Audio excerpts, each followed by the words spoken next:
That's what life is as a game. That's what life is as a man. This is one big video game. You get to upgrade your character. You're not born with any value. All these women that you just put me on with are born with value. They're pretty already. They're gorgeous already. As a man, if you don't make yourself valuable, you have no value. You have to get up and do it. Just like a video game, you start with fucking zero. You have to decide if you want to complete it. You have to upgrade your character. So I find it amazing that men are going to play video games and fuck about and waste their time instead of upgrading their character. Everyone knows what to do. You know what you have to do. You're right. If you had to become the most dangerous, intelligent, respectable man on the planet, you know you're supposed to go to the gym. You know you're supposed to train, learn how to fight. You know all these things. You don't do them. That's your decision. It's your prerogative. I didn't make that choice. I made the choice to do it all. I decided all of it. And every single man watching this can do the exact same thing. Which is why I have very little pity when I do these streams and people think I'm arrogant or I'm rude to people, or even to you earlier. But the point is, that's a conscious decision you made. I would never make fun of someone who hasn't got a choice. And me as a man, when I've put myself through hell, when I have had such exacting, such stringent standards for myself, why would I then have less exacting, stringent standards on the people I meet? Damn. Why would I put myself through hell to be me and then meet someone who didn't put themselves through hell and then treat them like my equal? No, fuck you. I suffered when you didn't. So you're not my equal because you decided not to suffer. You have enjoyed comfort when I haven't, and that's fine, but don't expect me to look at you as my equal because you're not. I'll snap your fucking neck. I understand. But but there's something that's always kind of confused me. When I tell people that you are the sum of the 5 people you spend the most time with, everyone agrees. They go, yeah, that's probably true. The 5 people you spend the most time with, that's what you're going to end up like. They say, yeah, that's true. And then they continue to hang around with people who they don't want to be. Why? There has to be a point. There has to be a point where you sit and go, okay, you're my friends, etc., etc. I love you guys. Yeah, we can talk, whatever. But I'm on a different life path. You have to leave some people behind.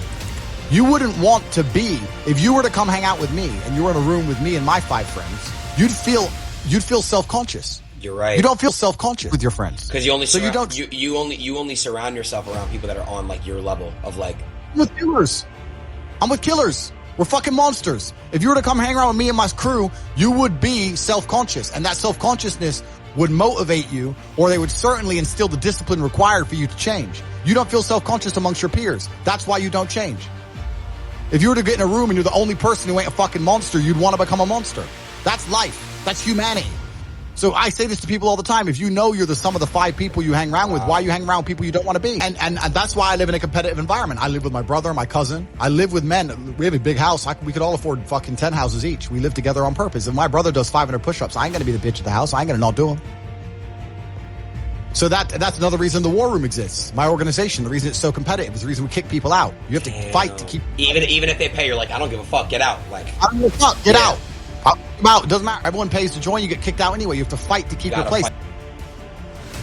That's because that's how life was. If we were still in the animal kingdom, the lions that you see on TV, they weren't just born big lions. They had to fight other lions. They had to fight to get that antelope. They had to fight other animals, hyenas, jackals. They had to fight to be the boss. We're living in a comfortable world now where people think, oh, it doesn't matter. It doesn't matter. But you know what? To some degree, it does matter. It does matter. And I'll tell you who it matters to. It matters to your soul and it matters to God.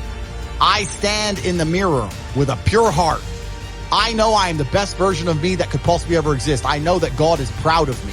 There's nothing that God hates more than sloth and laziness. If God were to create a man and that man were to sit around and do fuck all, God will frown upon you. It's why you're never lucky. If you're listening to this and you think I'm never lucky, I'll tell you why, because God dislikes you because you're fucking lazy. Start to work. Start to show God the beauty of his own creations. You'd be amazed how lucky you'll become. Wow. God is unhappy with these people. And inside their hearts, they're unhappy. We talk about depression, anxiety, all those things you mentioned earlier on this podcast. That comes from self-loathing. You loathe your own weakness. You loathe your own laziness. This is what all of these things are. I don't feel depression. How can I feel depression when I'm the most powerful version of me that I could ever fucking be? How can I feel depression when I could squeeze my own hand hard enough to break my own bones? How can I feel depression when I've smashed and destroyed 68 people's faces in front of me, men who thought they could test me in fair combat? How can I feel depressed? It's impossible.